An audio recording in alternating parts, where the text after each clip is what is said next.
I'm soon to be a doctor of dental medicine. And as this is my last summer... All right. So, Well, let me Wheat just start. Waffles flaked on us. Okay, everybody. It's kind of early in the morning for me. It's about 10:30. I usually go to sleep at noon, which is really weird. But anyway, we were supposed to talk with Wheat Waffles. He's a YouTuber out of the UK, and he's only 20 years old. And we were supposed to have a chat with him today for a couple hours, but I guess he flaked out. The wheat has flaked. I don't know. And anyway, so his normal format when he does these chats is he talks to like pickup artists and he cuts them up and he completely destroys them, because a lot of their arguments are all about, just work out, bro, and girls will come for you, right? Like that's the argument. And then he shares this picture. You like, Lamprey, what was the guy you like that interview that you watched with him? Oh, Wheat Waffles? Alex is one of them who I'm who Playing with Fire. That's his channel on YouTube. I'm subscribed to him. I think he's a pretty nice guy, even though he's kind of pushing the whole PUA platform where you have to pay for his services and shit. The other guy was Hamza, some Arab British dude, and it was pretty good content. I mean, not knocking on it, but it's always the PUA guy where he's showing his face, and then Wheat Waffles, who's got 2 slices of toast as his avatar, which is kind of strange. Yeah, and he's always destroying the PUA's arguments, right? Because the PUAs are like, they're usually maybe a 3 or a 4 naturally, and then they work their way up to like a 6 or a 7 if they're lucky. And then when they do that, they improve their looks, and then they get better women. But you see, the problem is, here's what I think is going on. So when the MRAs were around back in the day, they had, they were showing up because the bad women were starting to show up, because it all has to do with demographics. So the demographic pyramid is slowly becoming like a demographic spindle top, right? So it's the younger generations are getting smaller and smaller. It's not a pyramid anymore. It looks like something that's like going to topple at some point, like a spinning top, right? So the MRAs were the ones that first noticed that there weren't enough women around and the quality of women was getting bad. So as there were less women around, like women made more demands on men, and they started like stripping men's rights away, and men were okay with this because like they were making concessions to women because they were desperate for women. Right. And then as things got worse, then we went into MGTOW, and this is like around 2005 to 2010 it began. So our generation could get women, but the women, like, if we were a 6 or a 7, we could get women that were like 3s and 4s, and they were bad women, or they would look normal, but they were all like emotionally and psychologically damaged. Right. So, and now the pyramid's getting even worse. So the youngest guys from like say 2015 to now, they're like the black pill incels. And I'd say maybe 30 to 50% of the population at that age bracket of like, 18 to 23, 24 can't get any women at all. Like they can't get dates, or they can't get sex. They can't get relationships at all. So they're getting bitter. So you're seeing this demographic growth. So they're going to make up, I think in the end, about 50%. I think MGTOW is going to make up about 30%, and then 20% is going to be like the top tier guys. And so you're going to see a lot of guys that are in that like, incel demographic work their ass off to improve their looks so they can, finally get access to women that are like 2s and 3s. And then they're going to get these women, and they're going to be like, I put all this, I went to the gym, and I broke my own kneecaps so I could grow a couple inches taller, and I put hair plugs in and all this kind of crazy stuff. And then all that's going to happen is they're going to get these like 2s and 3s, and then they're going to realize this sucks. And then they're going to go their own way. Mm-hmm. So that's what I think is going to happen. And like the women are just going to like any woman over 5 or 6 is just going to try to go for the 20% of guys. And well, that'll be it. I was going to ask you, I had a series of questions for the both of you, and I'll punt them to you. Is what do you think of the whole look maxing thing? Do you think it has something to do with their age group, or all they use is these social media and dating apps, so they lack like social skills, where the PUA? No, look, this is the thing. Like Wheat Waffles even talks about this. Like social skills don't matter. you know, like social, like financial status doesn't matter, especially if you're from like 18 to 25. It doesn't matter. All that matters is your looks. And since 60% of all dating happens on like online dating platforms, you're basically looking at like the most important way to get dates is the way you look. So if you look bad, or if you don't look anything above average, you're not going to get any attention.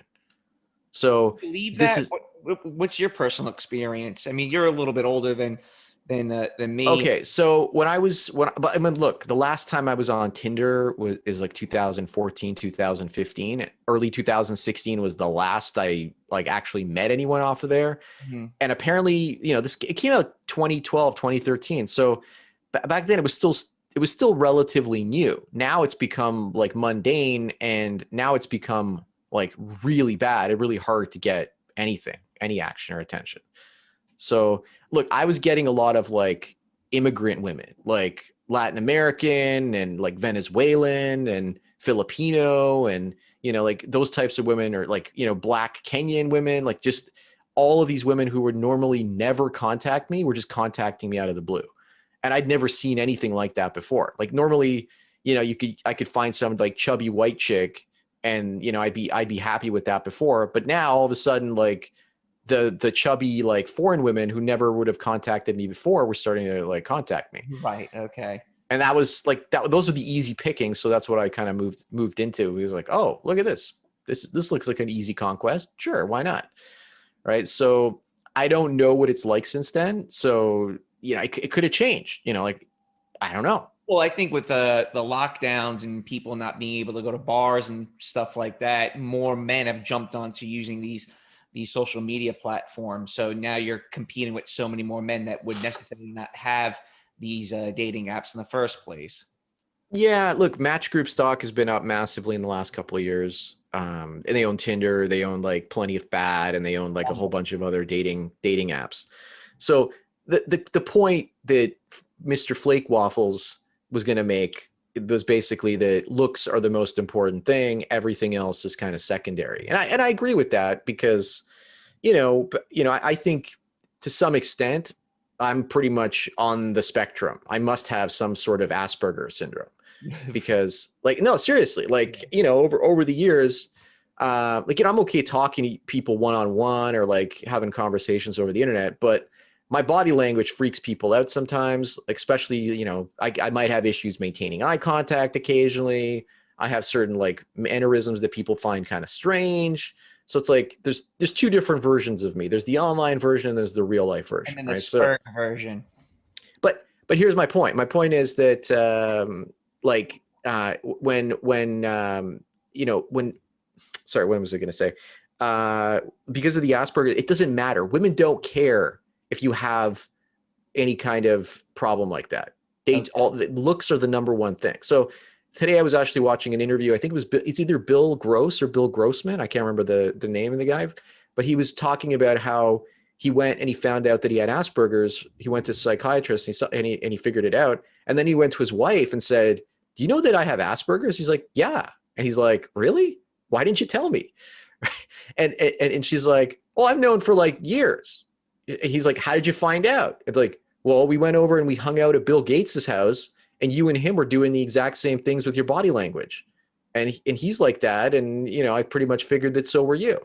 So, again, these are guys with like super like wealth, billions of dollars. So like for them, like the wife's gonna, it doesn't matter. So, like having like Asperger's actually helps because you can focus on specific things. But what my point again is, women don't care.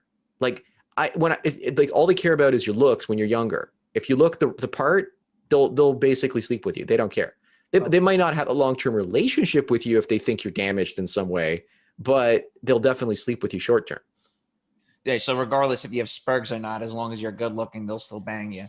Look, also if you've got something like Asperger's, then I've had women call me a sexy nerd, okay? Because they want that, because like if you're socially inept, they can more easily manipulate you, and so they can get everything they want. If they get a good looking guy that's naive, that they can manipulate and control, right? That's kind of the name of the game. A donkey. Pretty much. So, You know, yeah. I wanted to bring this up too.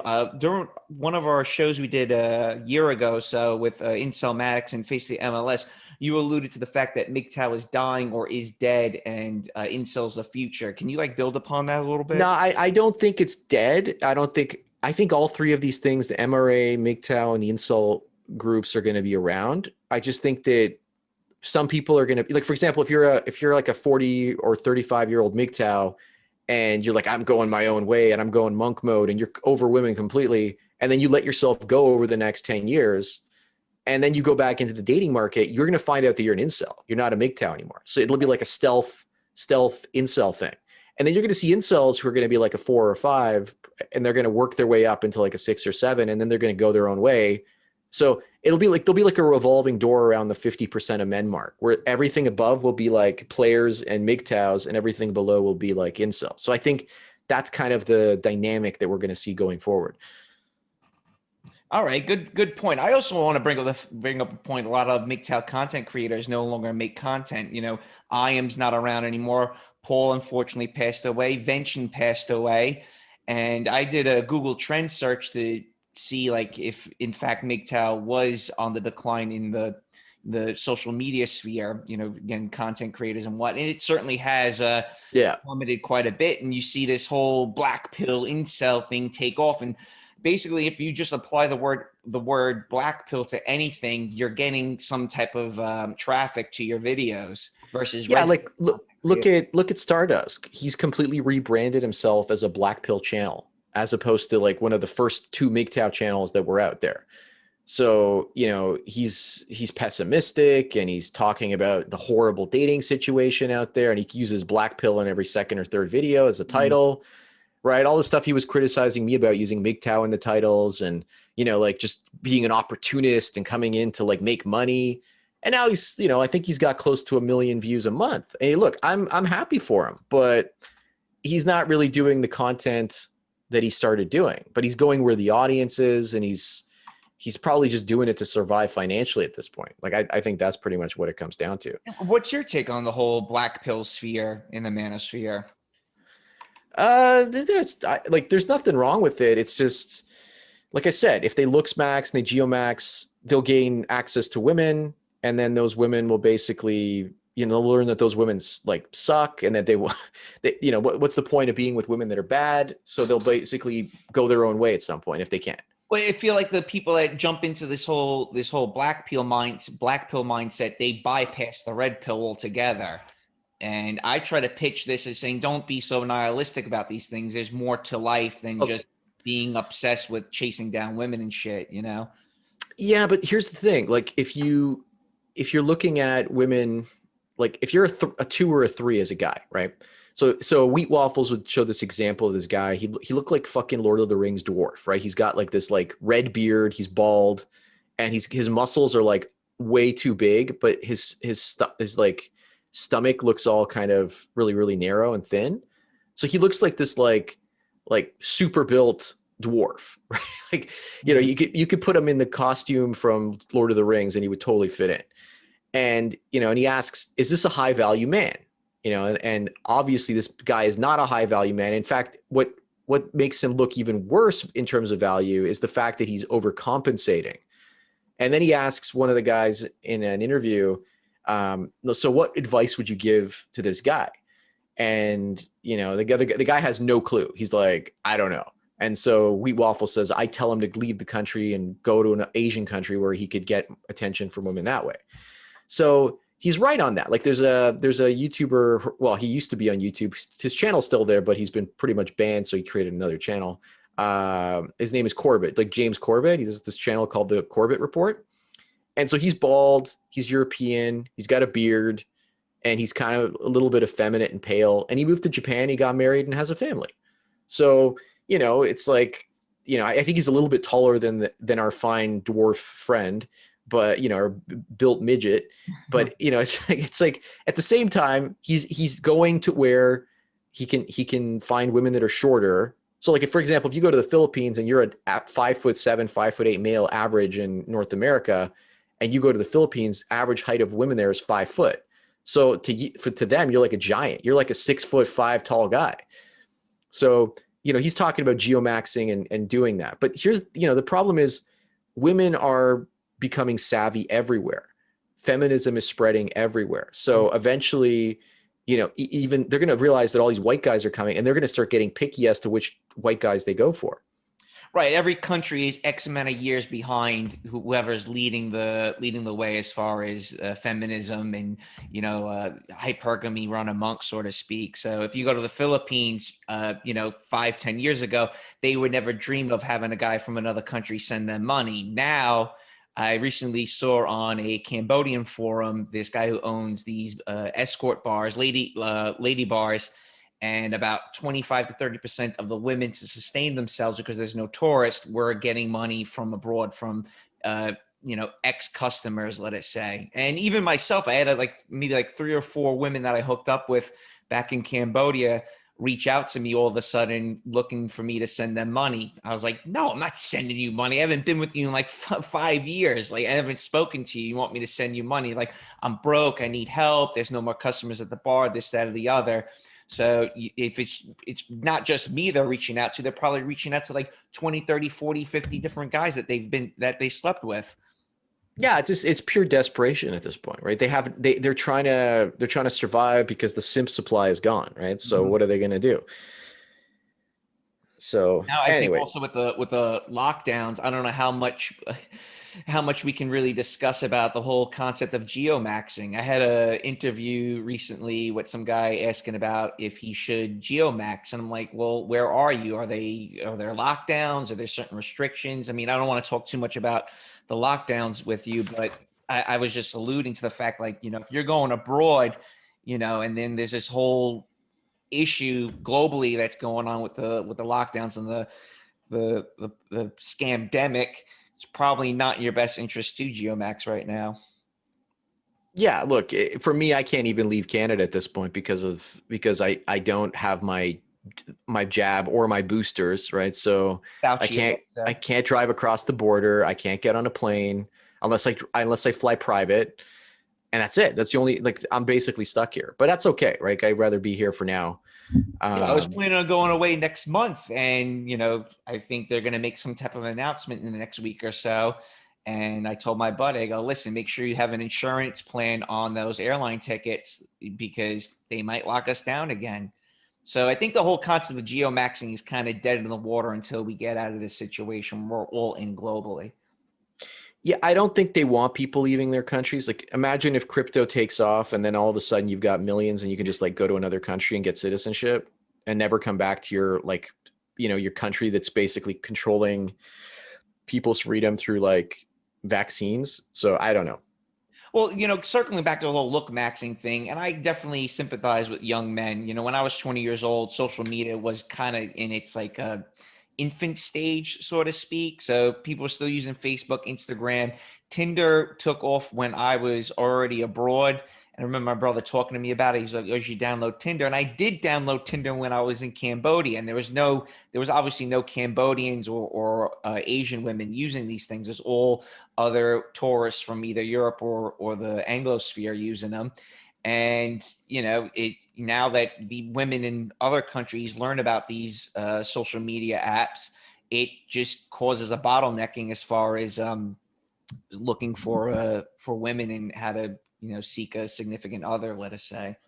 Well, another problem with the fact that there's not as much geomaxing going on, it's the fact that real estate prices in the West are shooting through the roof. Yes. So if you're a 22, 23-year-old guy, you just got a job, you're making $50,000, $60,000 a year, how the hell are you going to afford $1 million house? Here around where I'm here in this part of Canada, it's $1.3 million for a 3-bedroom standard house, right? So how are you going to afford that? And then how are you going to afford, let's say $1,000 for your car, and you're going to pay another $500 for your food, and you're going to pay another, $500 for this and that, or what's your rent at? Rent around here averages for a 1-bedroom is $2,200, $2,300. So you're looking at you're making $50,000 a year, but you're spending $50,000 for food, rent, and car. So where's your down payment? Like you're not, where's your tax that you're paying on your income tax? You're not getting anything. Like I went to a bank recently and I paid my, I usually pay my, tax installments. I don't pay them in installments. I just go to the bank and just pay them once a year. Cause I don't want to I'm lazy. I don't want to do it. So I paid 20 G's. So I went to the bank and I was like, here's 20 G's for my tax. And the teller, he's like, oh my God, that's like so much money, right? Because he's only making $34,000 a year. So pretty much paid like the amount of tax I paid this year is like total 25,000 so far. I don't know what they're going to assess it at, but the amount I paid in tax is basically going to be like his entire take home salary for the whole year. So, so he's like, whoa, that's crazy. Right. But what's he going to do with $33,000 a year? He's going to live with his parents, and houses might get up to 2 million, 3 million, and he won't be able to afford them. So what's going to happen? When you get these young guys who are in their early 20s, who can't get a date, who can't buy a house, but the lockdowns are keeping them locked indoors, so they can't go out and like riot or protest any of this stuff. Neckbeard Bugman is a life for them. Well, look, are they just going to give up? Like, is this what the black pill? Well, I think that's kind of the whole point of what they're trying to drive for globally, is destroy men's ambition. So let's say you make $30,000-$40,000 a year, and if you factor in inflation and housing costs, the appreciation of that property is your yearly salary. So if that's constantly the case year on year on year on end, what's the point of you even striving for something better in your life? I mean, you need to be making what? $250,000 for 1,000 to 2,000 square foot Bugman apartment in, let's say, Vancouver or Toronto, or like, let's say you could spend $500,000 on a Bugman apartment, right? Or you could take the $500,000 and invest it in growth stocks and crypto and or even buy leveraged real estate and get like 30 to 40% a year return on average, let's say. And so you're looking at 30 times 5, that's $150,000 a year. So, even after you pay your, your capital gains, if you sell, and if you pay your, your expenses in terms of the, what do you call it? Inflation, the amount of money you use through, you're still getting $50,000 in your pocket. So why would you work at a $50,000 a year job it's getting basically a salary pay cut 15% a year based off of inflation? So in 5 years, you're going to be making only like 50% of the money you're making today, even with your like 1 or 2% raise every year. Why would you do that? It makes no sense. So you're going to resign and you're going to stop working. Now, the elites are thinking, oh, we're just going to like destroy everything. Yeah, but they're not going to have anything to eat. How are they going to get stuff shipped to them if all of a sudden there's shortages of everything? Well, would you advise people to buy a property in like a major urban center? I mean, I left New York for a reason, because I want to get away from the blast radius. And I know there was a bit of a dip in urban real estate, especially with commercial, obviously, and it goes without saying. But there was a dip for about, 5-6 months, and then it started skyrocketing again. So it seems that every time there's a little bit of a pullback in the market, especially with housing goes, and the stock market for that matter, there's someone there willing to buy the dip with this cheap money to go burr. Yeah, look, you're looking at like BlackRock or Blackstone coming in and buying up a lot of properties. See, here's my issue with what's going to happen. So it's like, say it's 2030, you own nothing and you're happy, and Blackstone and BlackRock own entire neighborhoods. So if you own your own property, you put pride in maintaining it and fixing it and this and that. But if all of a sudden you're on a street and like 90% of the houses are owned by Blackstone or BlackRock, do you think those renters are going to put the same pride in their property? Absolutely not. So what about the 10% that own their property? They're going to look around and they're going to be like, why am I putting this effort into this property if like 90% of the homes around me are rented and they're basically be turning into ghettos? So you're going to pick up and you're going to try to sell and leave. You're going to sell it to Blackstone. So eventually the whole neighborhood's going to be owned by Blackstone, and you're going to move way out there. You're going to buy some like house in the country, and then Blackstone will come and slowly buy those too, right? They'll just keep printing and buying, and then keep boosting the prices till nobody can afford a home. So, let me build upon what you're stating right now, because this is something I've started researching about what had happened during the mid 70s in the United States is that there were people that owned these, brownstones and, relatively nice neighborhoods. And eventually the neighborhoods got really bad and they sold out and moved into the suburbs. That's where you get places like Levittown. That's part of the reason why Long Island got built up, was because the people, white flight fleeing New York City in that whole area. And what happened is that these landlords were like, oh my God, I'm losing money on this. Like everyone's just destroying the whole building. I got to get out. So they decided to sell these properties. And I feel like we're kind of rehashing what already had happened in the 70s. And I feel like the people that are kind of dictating all this, the soft power, the silk glove, is they're creating this, they're repeating the same cycle, except this time the cycle is a little bit different. So back in the 70s, the best investment, you would have made like 70%, 80% a year if you leveraged and bought like agricultural land. Mm-hmm. So because that went up the fastest, because look, when all this stock mania happened last year, when COVID crashed and then I started buying stuff up, the first thing I bought were fertilizer stocks, sugar stocks, like pizza. I bought like a bunch of like food processing companies. Uber Eats. No. I'm talking about like, you want to get closer to the pipeline, oil pipelines. So when people have no money because of inflation, the first thing they spend their money on is food and heat and electricity to keep warm and, keep themselves like at a basic survival level. So my thinking was, okay, people need to brush their teeth. They need to eat. So this week, my thesis was proven correct, because tech stocks went down because they've been talking about stocks. They've been talking about raising interest rates. The only thing that went up was this. I bought this fund, about put like 50K in this fund. It's called XLP. It's a consumer staples fund. That thing's shooting up. Everything else around it is crashing. And so the reason is, like my tech stocks weren't doing all that great, but this, this consumer, basic spending fund was doing great because people have to buy toothpaste and toilet paper. So no matter how poor they are, Walmart and Costco are still going to get their pound of flesh. Doesn't matter.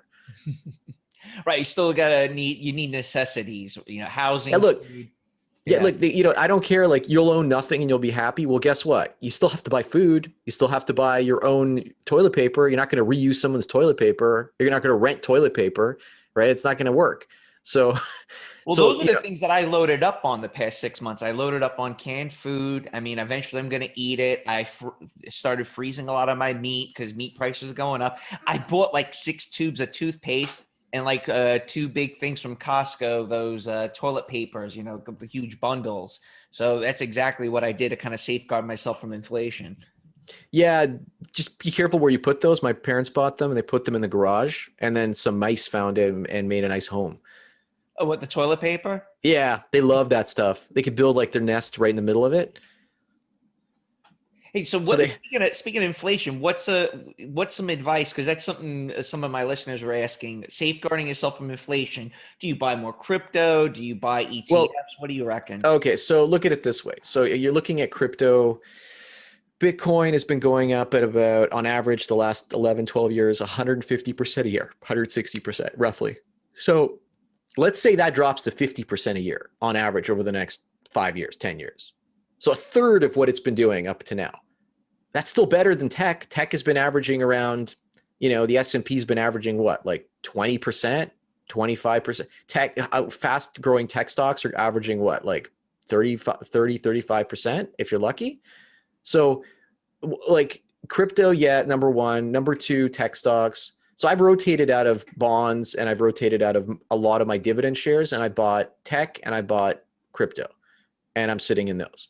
Again, I bought a lot of my crypto like early last year in 2020.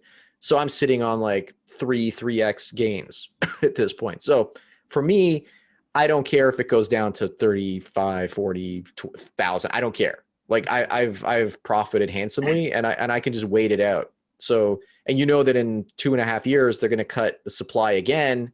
The inflation rate for Bitcoin is going from 1.8 to 9.9 to 0.9. Right. So you're looking at inflation getting cut in half. So the deflationary Bitcoin will be even more scarce. And then you get guys like the Winklevoss twins. Apparently they own like 1 or 2% of all the coins. Michael Saylor owns like over like 120, 130,000. So he's getting close to like well over 0.5%. You know, Max Kaiser probably owns like 2 or 3% of the coins that are out there, because he was taunting, you know, what's his name? Michael Saylor, saying those are rookie numbers, right? So, you know, I've heard like rumors that like Max Kaiser handed 10,000 Bitcoin to Alex Jones that was now like worth 400 something million dollars, right? And Alex Jones lost it. So if he was just handing away that much Bitcoin to get Alex Jones to promote it on his show, he's probably sitting on like hundreds of thousands of Bitcoin. Probably like he could even have 1 million Bitcoin. We don't know, because he was talking about it at $1. So if he was buying it at $1 or $10, you know, it's kind of ridiculous, right? So what are these NFTs I hear so much about? So people are creating like little art tokens or like doodles or like weird little animated GIFs, and they're like charging people like hundreds of thousands of dollars for them. Dear So Lord, man. it's a form of money laundering. They're using it to like art. You know, when you buy art, you know, say I'm selling a Picasso. Say I bought the Picasso for $5 million. I know it's way too cheap, but whatever. Mhm. So say you come around and say, I want to buy this Picasso for $20 million, right? So you give me the $20 million and I give you the Picasso, right? So it's basically just a way of like, you know, money laundering, moving the money from one place to another to avoid taxation. Oh, that's a brilliant way of doing it. Yeah. But So also, anyway, I feel like maybe do you think we're kind of what I'm going to mention kind of ties into this whole transhumanist agenda I'm hearing so much about? Do you find that you know, the concept of money as we know it may be obsolete, and we're kind of moving towards these things like NFTs and more the cryptocurrencies, where it's all going to be in the realm of, you know, online transactions, like buying tokens and exchanging tokens for goods and things like that?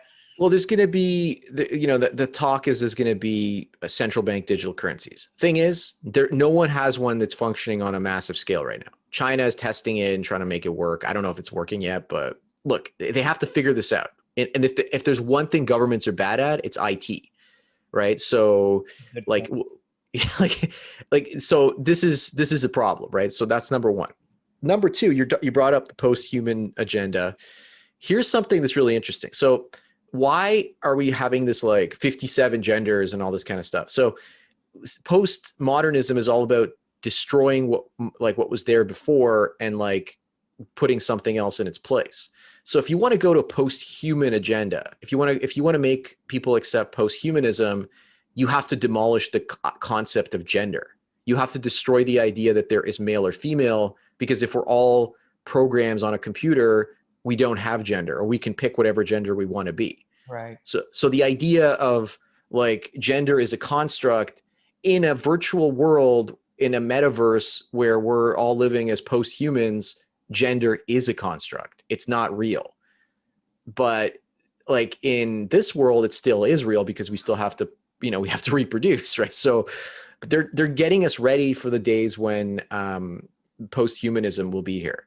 So we can create our, like, you know, avatars as male or females. And there's a guy back in the 90s, he wrote a book, what's his name? Oh, I can't remember. He wrote a book, This Age of Spiritual Machines. So Ray Kurzweil. And he had this like demonstration he showed. And in the demonstration, he showed himself as a woman talking, and he converted himself into, so basically he's already talking, and he's talking about the singularity and how we're all going to become one with the machines. And, you know, now he's changing his gender, like in real time, that you can like watch on this like virtual screen.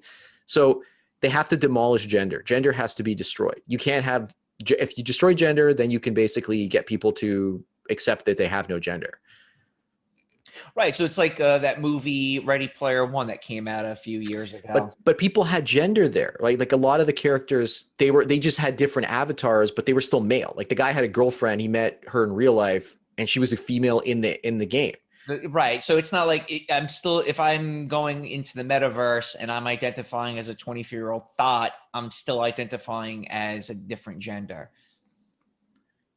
No, well, yeah, you're identifying, but you're still identifying as a specific gender. But imagine going into like into the metaverse and having a voice and an appearance that doesn't look male or female, doesn't look white or black, doesn't look Asian or like I'm a Hispanic. furry. Well, there's this company called Inspired Arts. They just came up with this really freaky looking gray robot. You might have seen the video recently. Yes, I did. And so the creator of that said the reason the robot is gray and that it doesn't have any this identifiable race is because we want it to be inclusive. So they're already like talking about creating robots that have no like that are gender and race neutral. So if they're already talking about that, imagine one day if you become nothing but lines on a computer code, and then they can basically program you into a robot. And so you're basically this gray robot. And then you think to yourself, aliens, right? They're like robotic gray aliens, like that all look the same. It's like you think to yourself, maybe that's what's going to happen. And they're just from the future coming back to visit. I don't know. Just crazy ideas being thrown around. Sounds semi-communist to me. Well, if we all look and sound the same and none of us have gender, see, right now they're telling us, yeah, you can pick whatever gender you want. We got 57 genders. You could be whatever you want. Right. And then like 20 years, 100 years later, when we're all digitizing ourselves, it's like, no, all gender is abolished. You can't be any gender. So this is what they do. They give us technology like social media. They give us Twitter. They give us YouTube, and they say, do whatever you want with it. And so we create our MGTOW content, which is now demonetized, or we talk about the jabs, which we can't talk about on those platforms anymore. And then they slowly take away the freedoms that we originally got on those platforms. And the reason they give us the freedoms in the first place is to grow the adoption. So we use the platforms, we make them popular. And then once they become popular, we now lose the freedom that we had before we even started using those platforms. Yeah, it's just like how we ate at Taco Bell. We love Taco Bell. There was a plethora as far as options to go on the menu. And I don't know if you know recently, but Taco Bell scaled back its entire menu, and it's just like a handful of options. And it's like, well, what happened to all the cornucopia of different versions of tacos I can get? So they let the line out, everyone buys it, and as soon as they destroy any type of competition, monopolizing the taco industry, so to speak, I'm obviously using this as an example. Well, where else are you going to go for tacos now? Now you get just one or two different type of tacos. Yeah, but imagine, okay, so there's a video, that guy was talking about James Corbett. So he put out a video talking about the trans agenda. It was on Odyssey. Again, something he couldn't really talk too much about on YouTube. And he basically, he was talking about this 10 years ago, 20 years ago, about this idea of like destroying gender. And so the moment, he talked about this, I realized, wait a minute, this is what they do. They give us the freedom and then they take it away. And so all these people who think you can be any gender you want to be are like happy now. But imagine communism where everyone looks and acts the same because of technology. And we all, so that you could, they're trying to create this utopian world where we're all the same. It's not going to work. Like, it just like, stop it. It's like, you can't do this. Like, it's insane. Well, if you think about the people that create a lot of these social media platforms, they're kind of on the spectrum, right? Well, there are a lot of them create these platforms. Like, let's take Zuck the Cuck, right? So he wasn't the one who created it. He worked with the Winklevoss twins, and it's weird because they seem to be perfectly, like, they don't seem to be on the spectrum. He seems to be the only one that's got problems in terms of emoting with people, right? Like showing his emotions. So, but you're absolutely right. So that these technologies were created by people who had issues communicating. And so that's why, like I told you earlier with like me being on the spectrum, I love technology because I can communicate a lot more efficiently and a lot more like easily, because I don't have to think about constantly like, what is that person thinking based on what they look? Are they upset? Are they happy with what I said? Are they gonna get mean? Like, what are they gonna do, right? Like, are they gonna walk away? Like, there's all these different things I'm thinking about. So I'm more focused on their body language because I have to consciously think about it instead of focusing on what I want to say. So, that's what they created these platforms for. That they wanted to figure out a way to communicate, but without communicating face to face. Right. And so, but what ended up happening was everyone was shocked that they started using this technology, like ordinary people started using it. Most of these people who created these technologies never expected that to happen. It was a complete like shock. Like I'm still shocked You at know like anything about Facebook origins. LifeLog was the forerunner to it, and it came out of DARPA and stuff like that. I don't know too much about it, but I do know Facebook has its origins in a lot of kind of like military-esque type of technology and stuff like that. well, the whole internet does, right? This is look, this is fine. Like if you could talk about encryption that cryptocurrencies like Bitcoin use. I think it's NSA, or I can't remember if it's exactly the NSA, but they use like a specific type of encryption. And so Bitcoin is basically using that as well. So is it government funded? Is it government created? I don't know. Like, all these things, think about it. If they want to get us to use central bank digital currencies and completely control what we buy and sell, the first thing you do is you create a cryptocurrency that allows people to use it for whatever they want, whenever they want, with whoever they want, and without even being tracked. And that's Bitcoin. And then once people adopt it, then you start bringing in central bank digital currencies, right? And then maybe the elites end up being the only ones holding on to Bitcoin. Like say you own 10 Bitcoin, or let's say you own 18 Bitcoin. Technically you own 1/1,000,000th of the Bitcoin network, right? There are 50 million millionaires in the world. So if you own 1/1,000,000th, that means that 49 other millionaires out there cannot buy. If you're a millionaire, 49 other millionaires out there, a million millionaires can't buy that much Bitcoin. So I think that Bitcoin is basically like the way for the elites to escape, and then they're going to bring in central bank digital currencies. Everyone who owns Bitcoin is not going to sell it. They're just going to hold on to it, and they're going to use it for like leverage it for like their lifestyles and for investments and stuff like that. That's what Michael Saylor is planning on doing for MicroStrategy, and everybody else will basically be forced into these central bank digital currencies. So say I want you to eat the bugs. It's 2030 and you have to eat the bugs. And all of a sudden, I go to the grocery store and my bank says you are allowed to buy 3,200 calories for today because that's how many calories we deem you need to survive. Right. So you go into the store and then you pick out, you're like, well, you know what? I'm going to buy 5 boxes of cereal or like a box, they're like, no. Only 10% of your monthly allotment of groceries is for cereal. You can only buy 10%. You have to buy something else.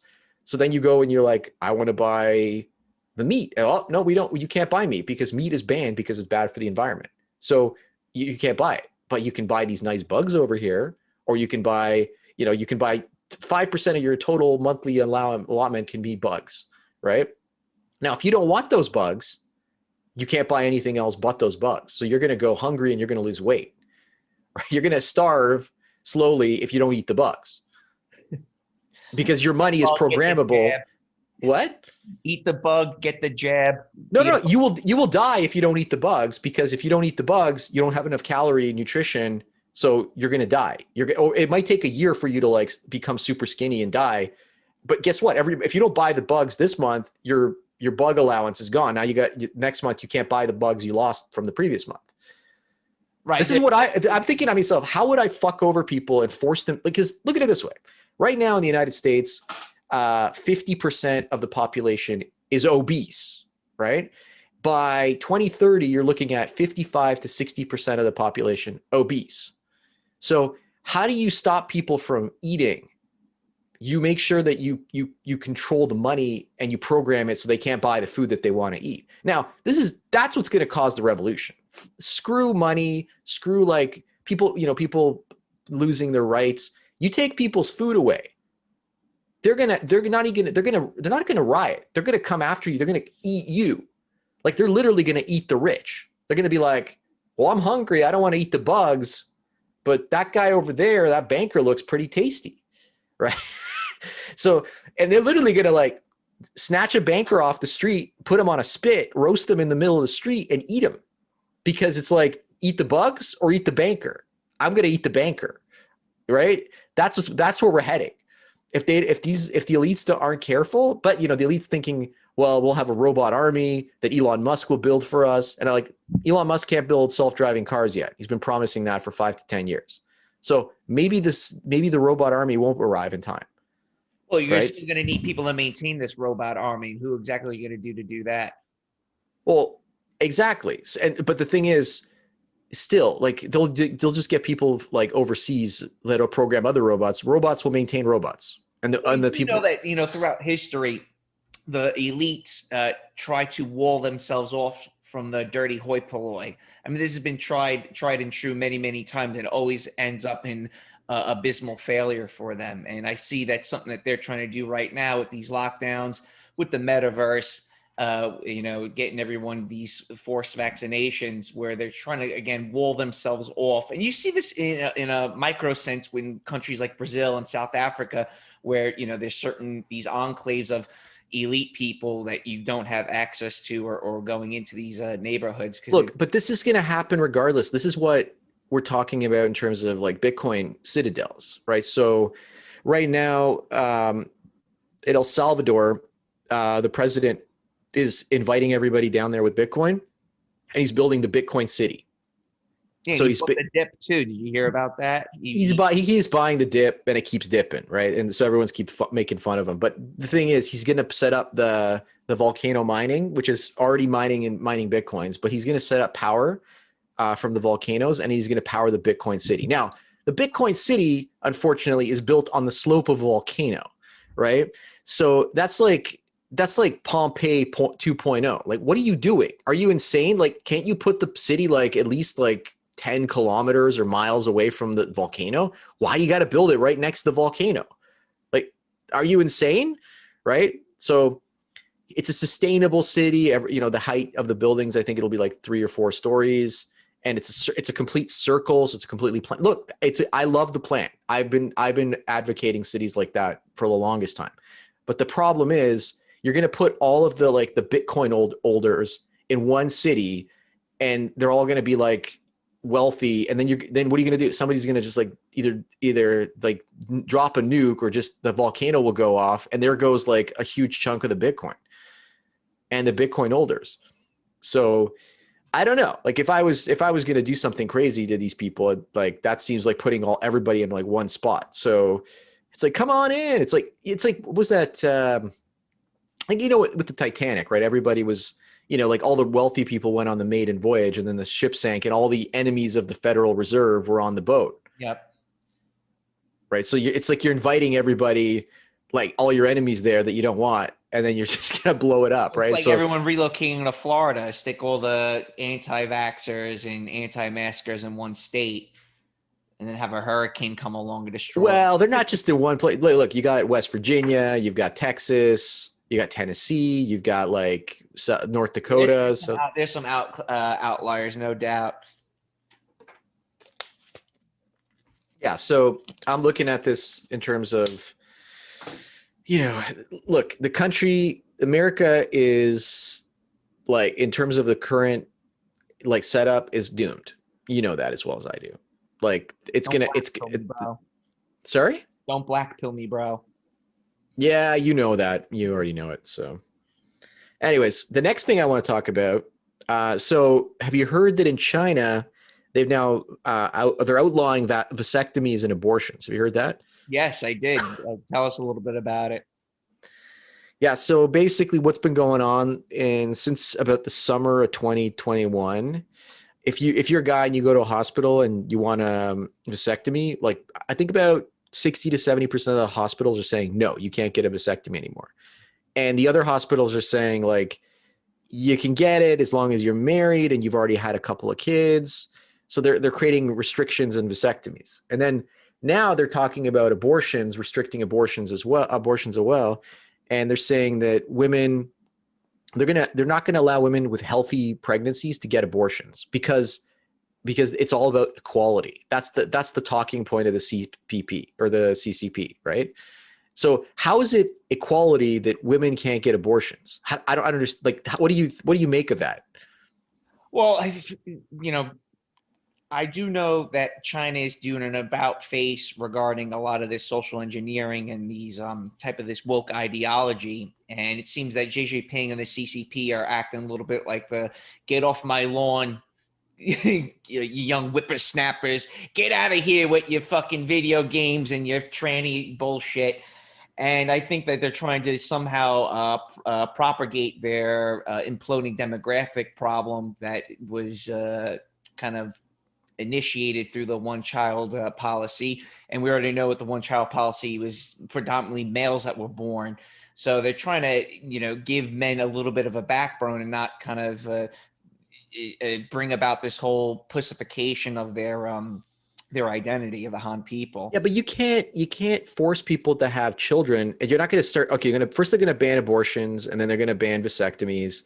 What are they going to do next? Ban condoms and contraception? Well, they don't have pornography banned in China, from what I understand. It's hard to get your hands on porn. Okay, but people are still not going to reproduce if they can't afford a place to live. Yes. Right?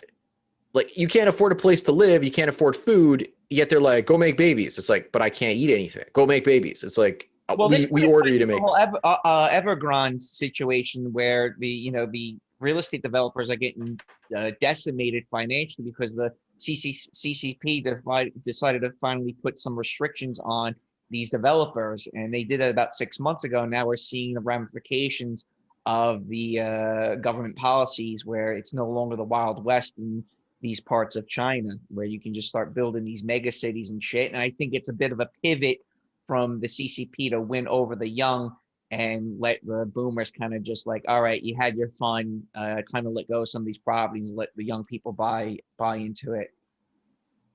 I don't know about that. Look, China does not want a real estate crash. They don't want prices to go down.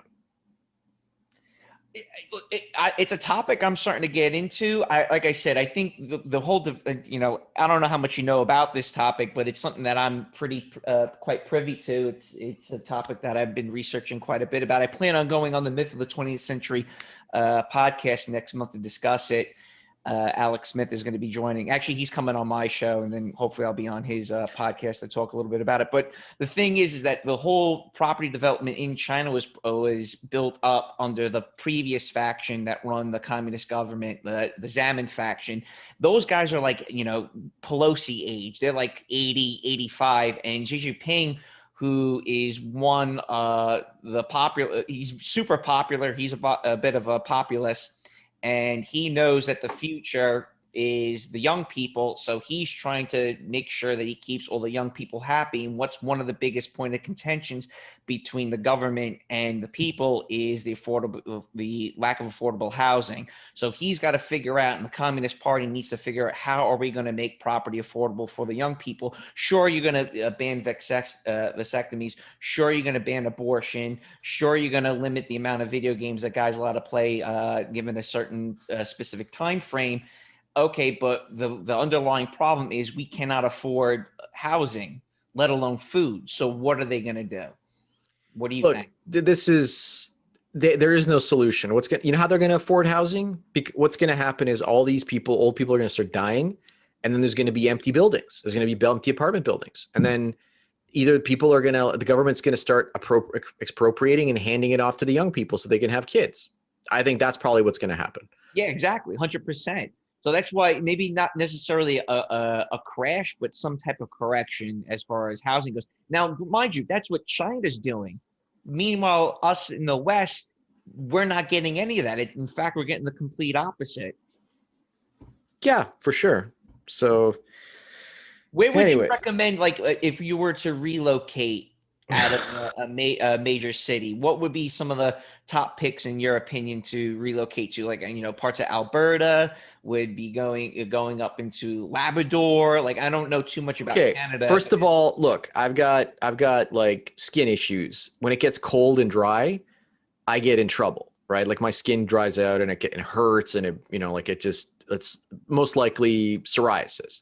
So to go up to Alberta, Edmonton, where it's minus 40 degrees Celsius in the winter sometimes, no.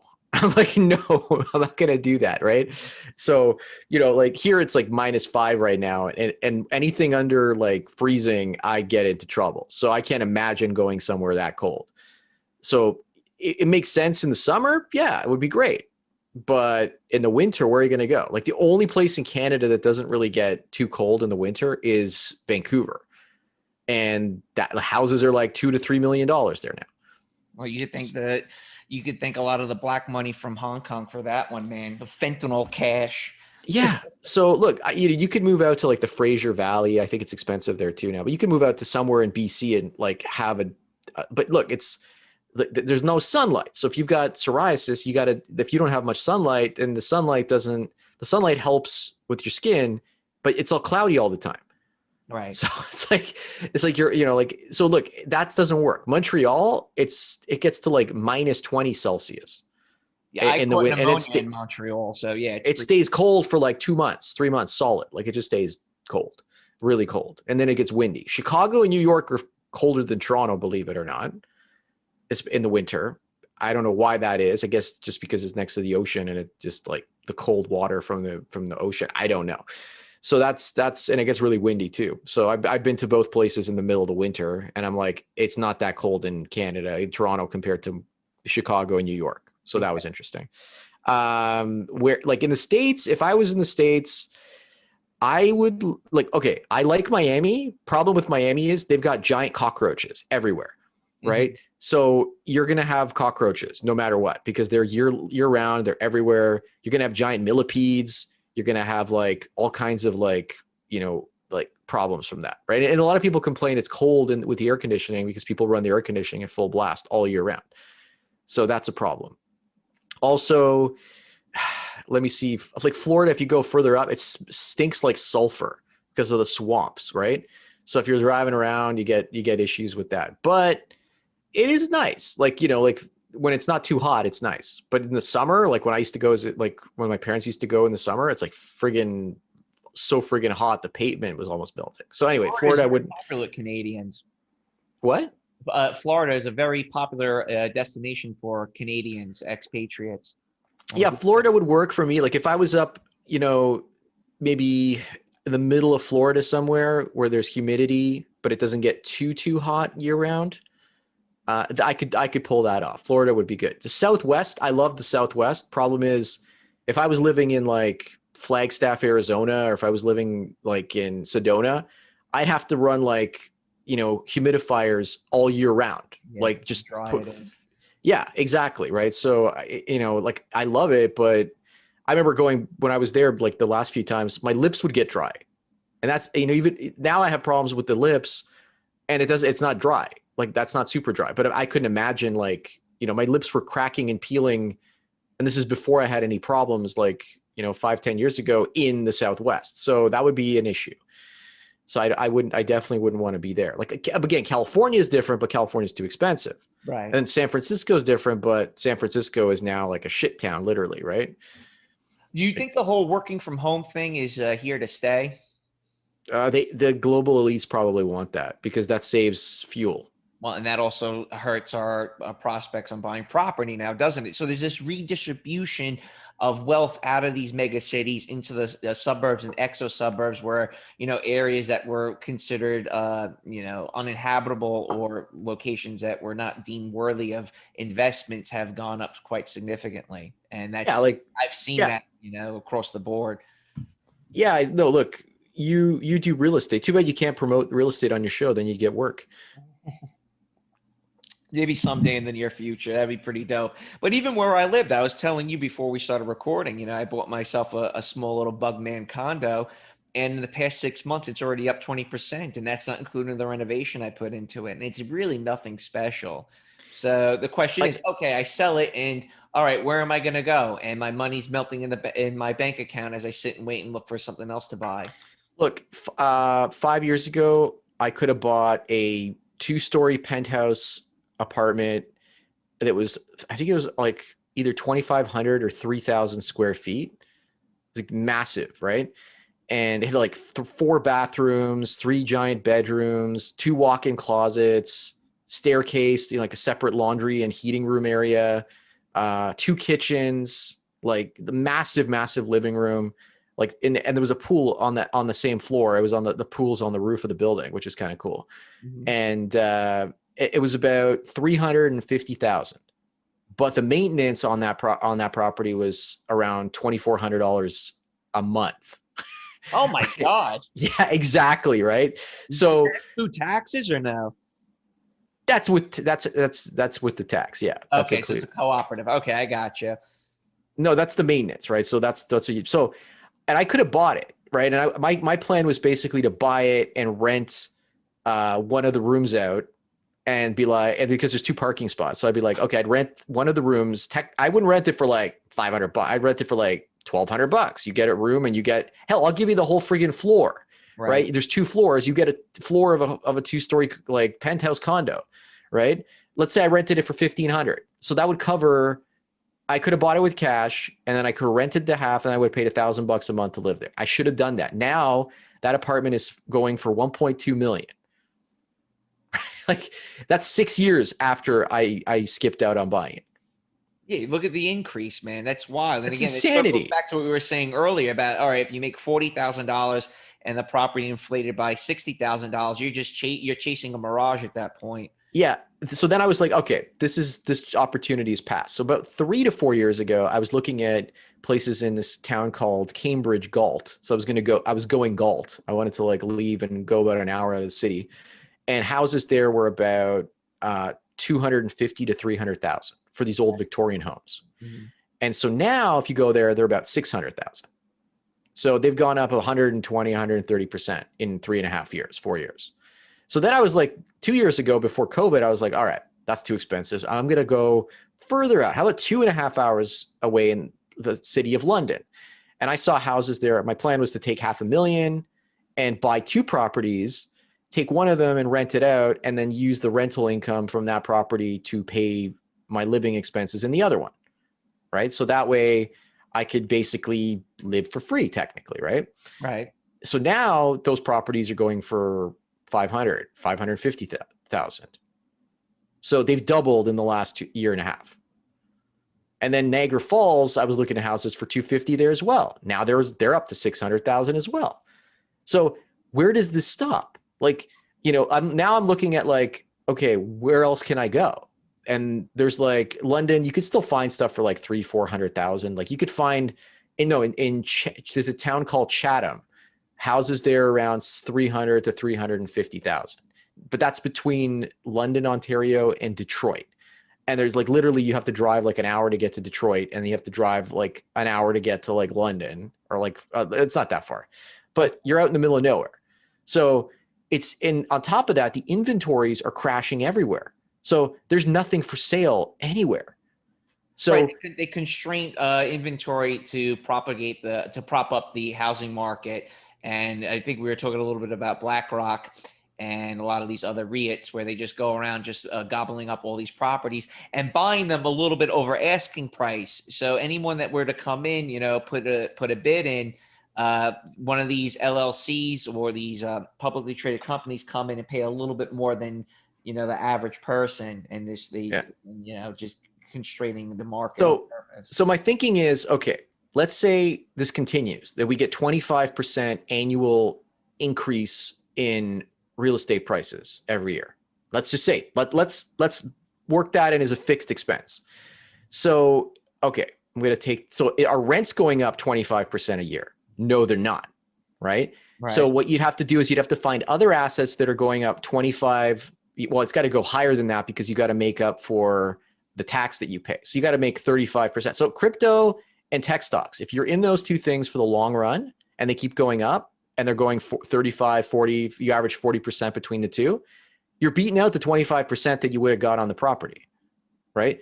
And on top of that, if you rent, your rent's only going up by like 1 or 2% a year, right? So you're still winning if you rent. And then if BlackRock comes in and buys your neighborhood out and destroys it, you just pick up and leave someplace else. Gotcha. Okay. And the rents cannot go up. Let's say you're renting to somebody or you're renting to people. The rents can only be based on what the income is that people have in the area. So unless people's income, like imagine for the rent to double everywhere, people's income would have to double. So at some point, the people who bought properties are going to be cash flow. Like the cash flow is not going to sustain them. Like they're just going to have to rely on the equity keep going up and up and up.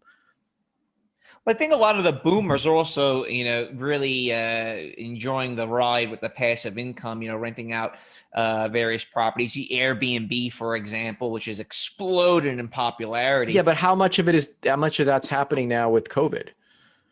Well, I actually think it's on the upswing with Airbnb because people can't necessarily travel internationally, or they don't have the money to go to an exotic location within the United States. So if someone has an Airbnb, let's say in Georgia, and they live in Louisiana. Oh, no, I'm sorry. Let me take that back. Let's say if there's an Airbnb in Georgia and you live in Louisiana, you can't afford to go to, let's say, California or Texas or some other location within, your region.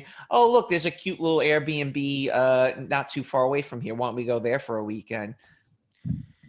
Yeah, I don't know. I'm kind of skeptical about all that, but Airbnb is also now taking it upon themselves to help out with relocating refugees.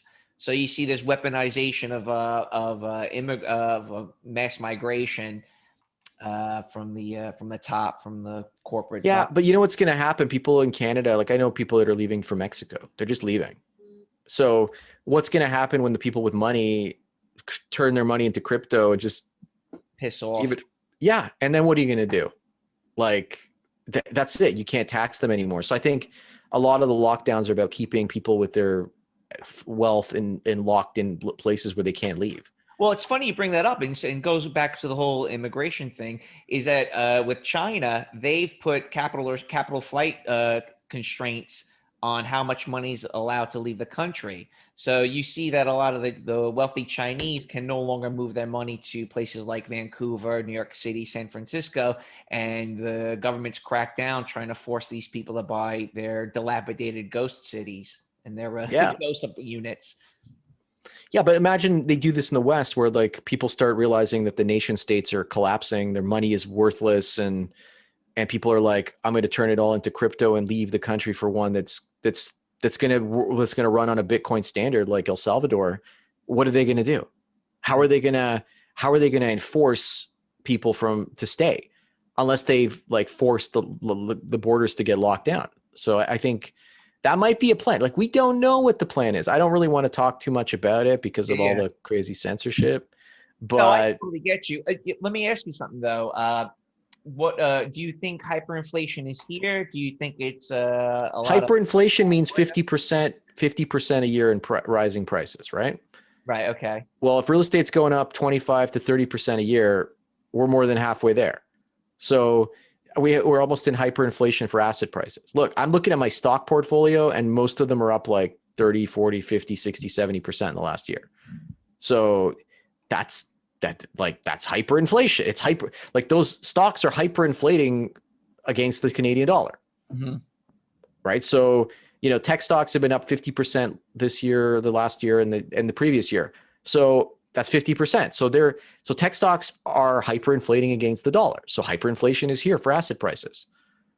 Well, food prices are up. A stronger dollar that would bring down the stock market. Stronger dollar and lower energy prices. There's a couple of things that are intertwined. The bond yields, the 10-year yield, the energy prices, and the strength of the dollar. Strength or weakening of the dollar are the biggest contributing factors to the stock market. So as long as they keep those things propped up, the stock market keeps. I'm sorry, a weaker dollar and the other two continue to go up. The stock. What do you look? We don't have a weaker dollar. Like I'm looking at the Canadian dollar versus the U.S. dollar, right? So the Canadian dollar is 1.29. So you get $1.29 Canadian for every dollar U.S.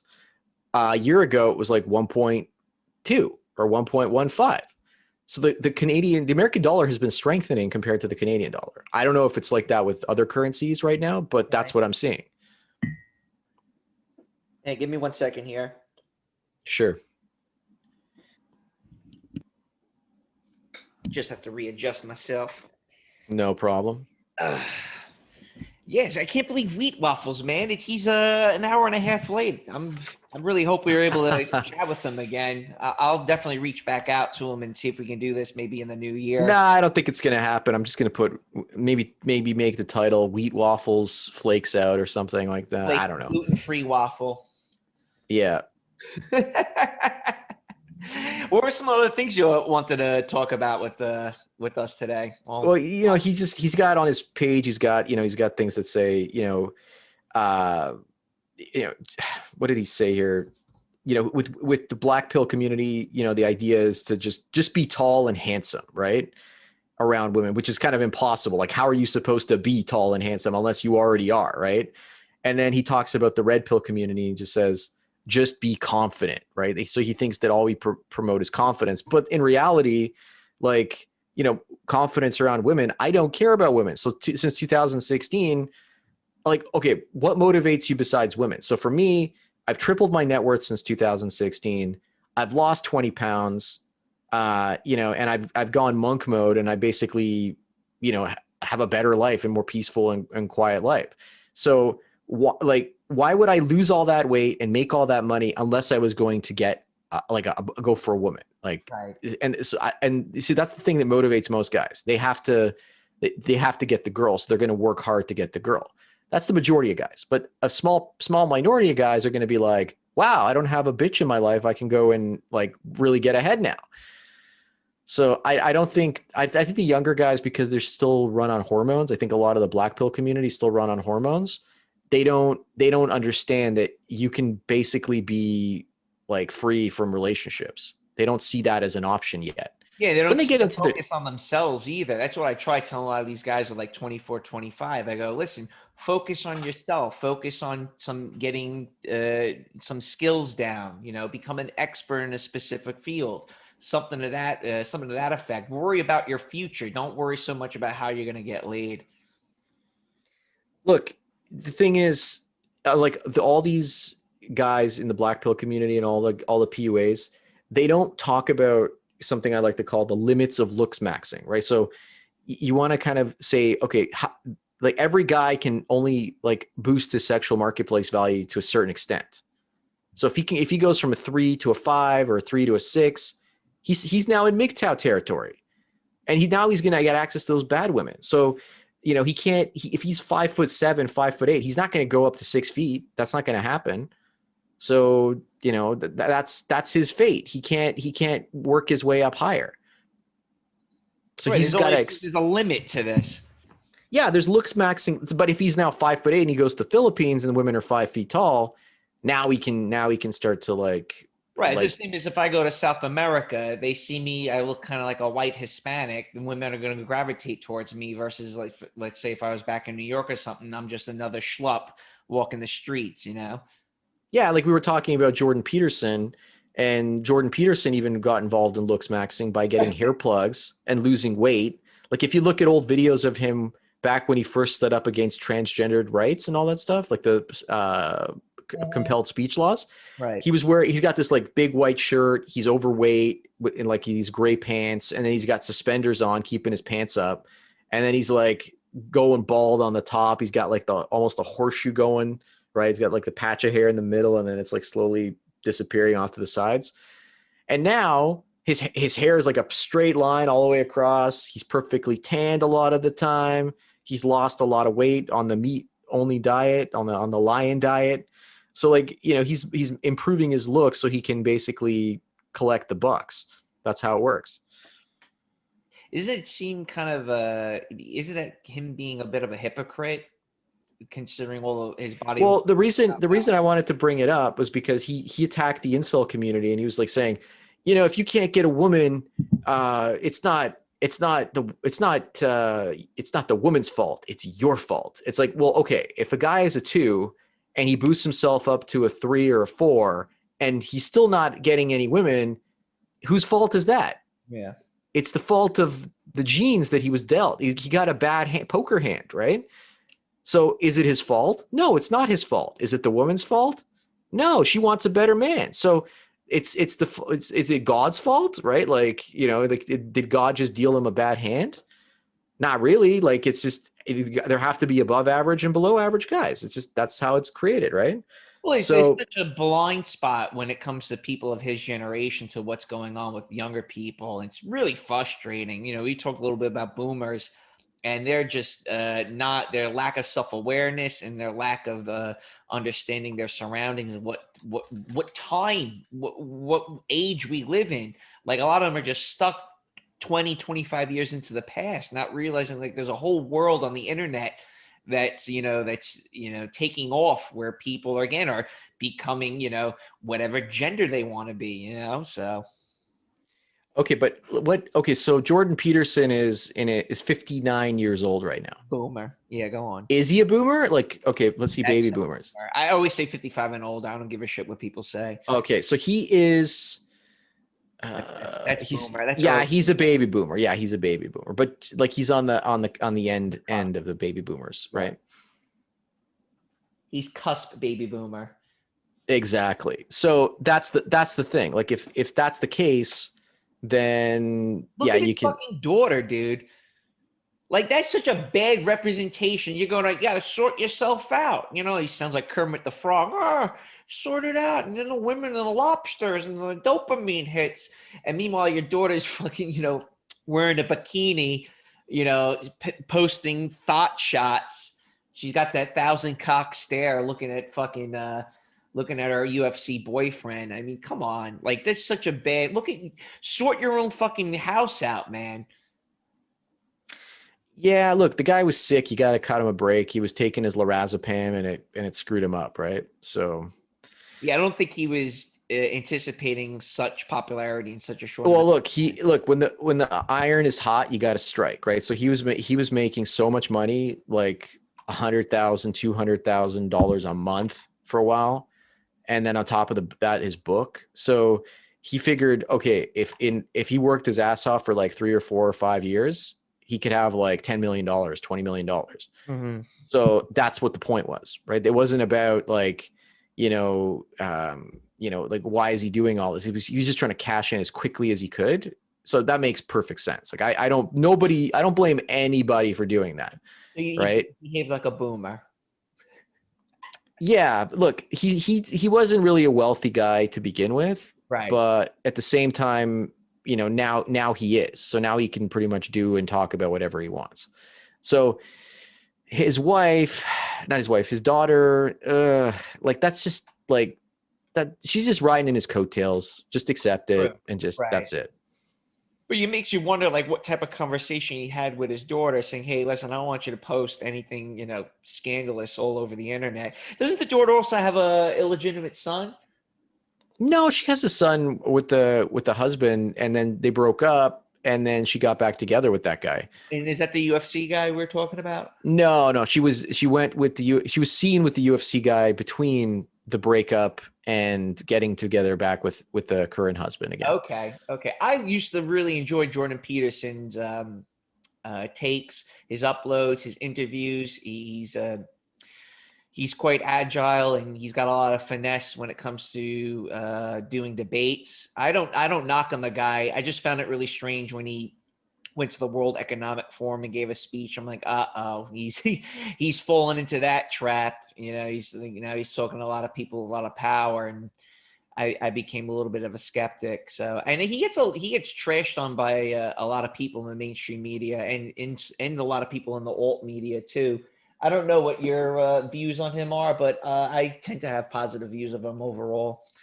Yeah, I don't know. It's just like you said, he's out of touch with reality with the current generation. Look, that's to be expected. Him and Jesse Lee Peterson. Jesse Lee Peterson's like almost 80 years old, I think. Right. And he was attacking MGTOWs a while back, and yet he was also going his own way, and he had a kid out of wedlock, and he never got married.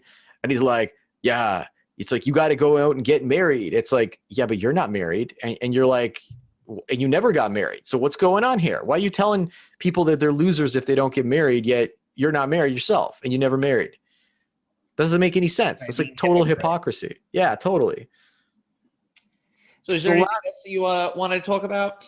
Yeah, the last thing I made a note about was Paracelsus. So this is a guy doing another God Among MGTOW series video. So what's really interesting is without MGTOWs, without guys who never got married, we would never have the printing press.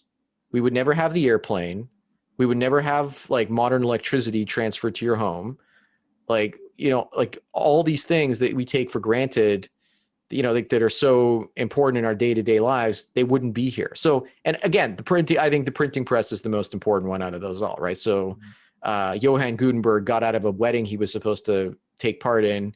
He basically went to court to get out of the obligation to marry a woman, and he won. So back in the day, you had to go to court to get out of a marriage. before it began. And today you have to go to court after the marriage breaks up to get divorced, right? So the lawyers back in the day won before you got married. Today they win after you get married, right? So anyway, my point is, so it's, after the printing press was created, the Renaissance, Enlightenment basically started. And you had, this guy Paracelsus, who is the godfather of toxicology. So he figured out that in small amounts, certain substances will not kill you. They will actually be beneficial as medicines. But if you take them in large amounts, they will kill you, right? And up to that point, no one really understood how that worked. So he kind of literally wrote the book on it. There's treatises that he wrote about this kind of stuff.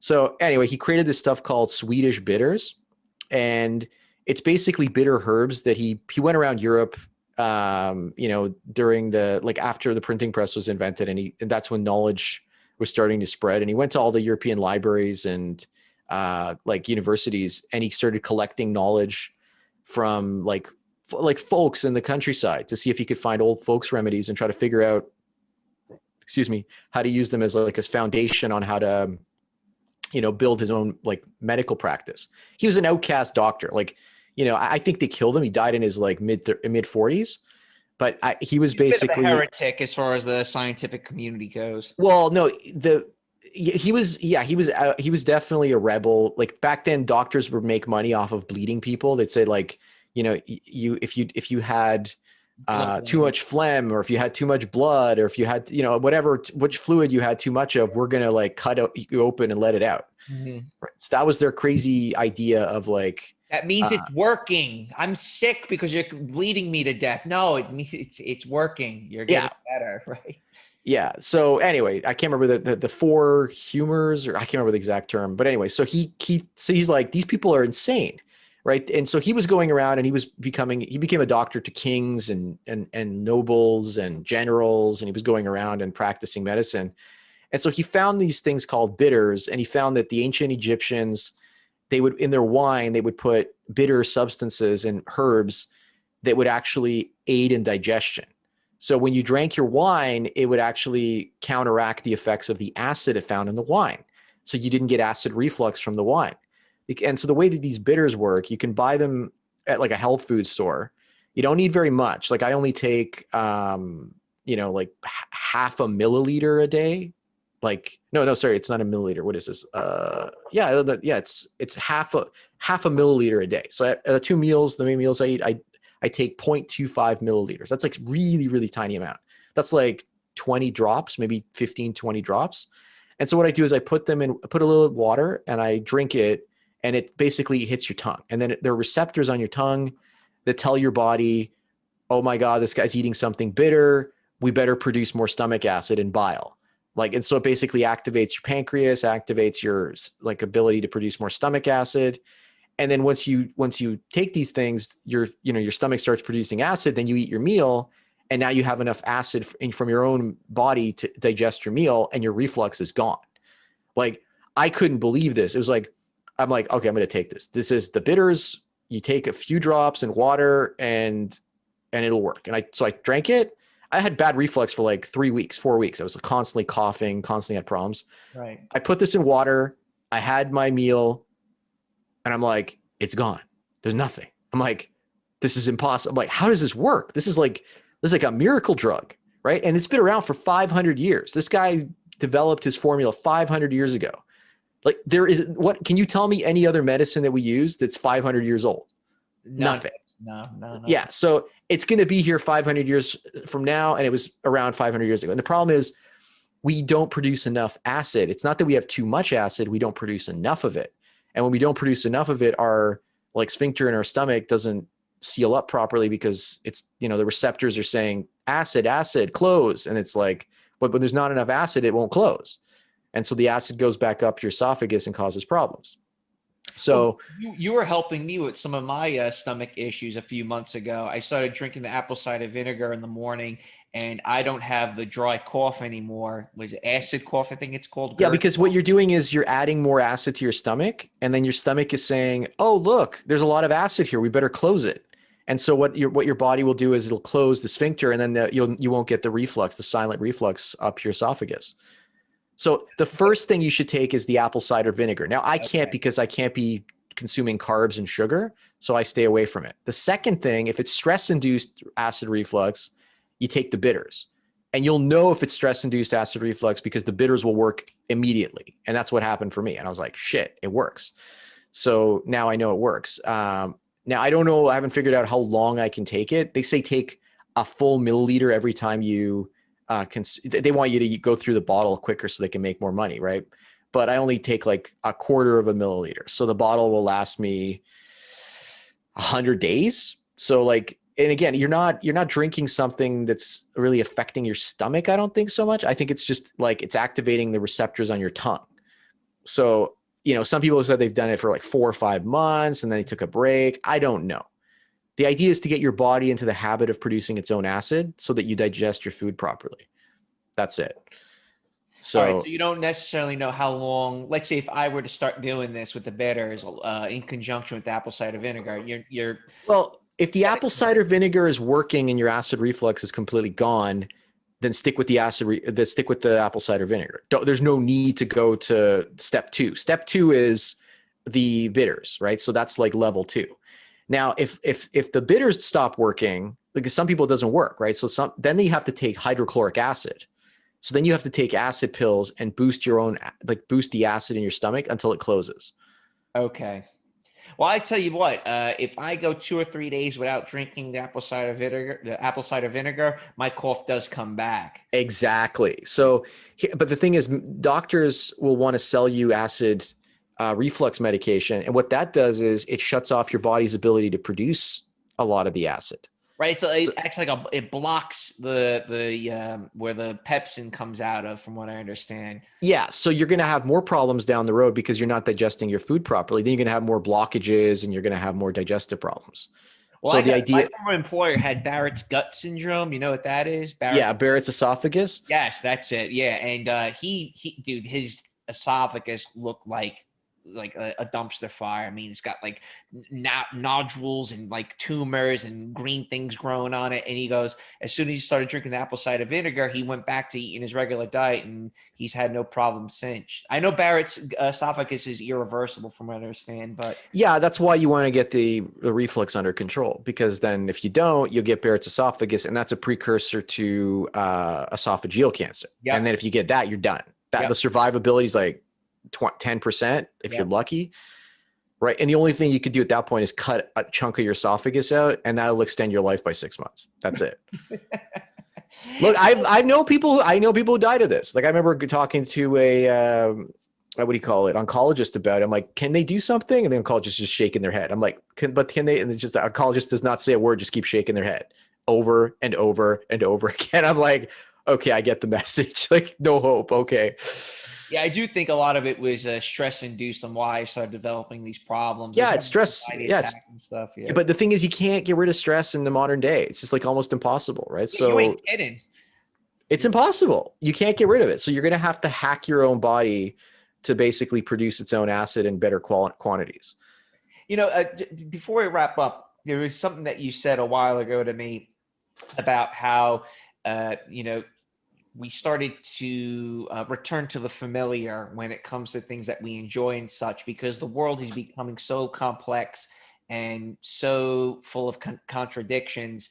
And I thought that was really cool when you told me that, Sandman. It meant a lot to me because it made me feel that I wasn't alone. And for someone like you to tell me that, it meant a lot. No, what do you mean? Like, are you talking about nostalgia, or like, what are you talking about? Yeah, just nostalgia and just returning to things that we used to enjoy, whether it was in our teenage years, listening to certain music, watching old movies. And, you know, you just got to be more humble. I think a lot of people are not necessarily as humble as they used to be. You see a lot of people that are more aggressive. There's a lot more hostility in the world. And I don't think that's what MGTOW's about. You know, I mean, I say a lot of black pill things on my channel, no doubt about it. But at the end of the day, you got to return back to more of a red pill mindset where, you know, sure, you're not getting laid. We know that thoughts are all fucked up, but it's about yourself. It's about your own self-worth. It's about being confident and being ambitious and trying to strive and have a better life for yourself. Yeah, I think we should end it there. Sounds good. Well, listen, I'll definitely keep you posted on Wheat Waffles. Again, thank you for coming on. I wasn't really going to plan on doing a show just one-on-one, but we kind of spitballed that, and we glued this stream podcast recording, whatever you want to call it, pretty well. So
and I'll talk to you later.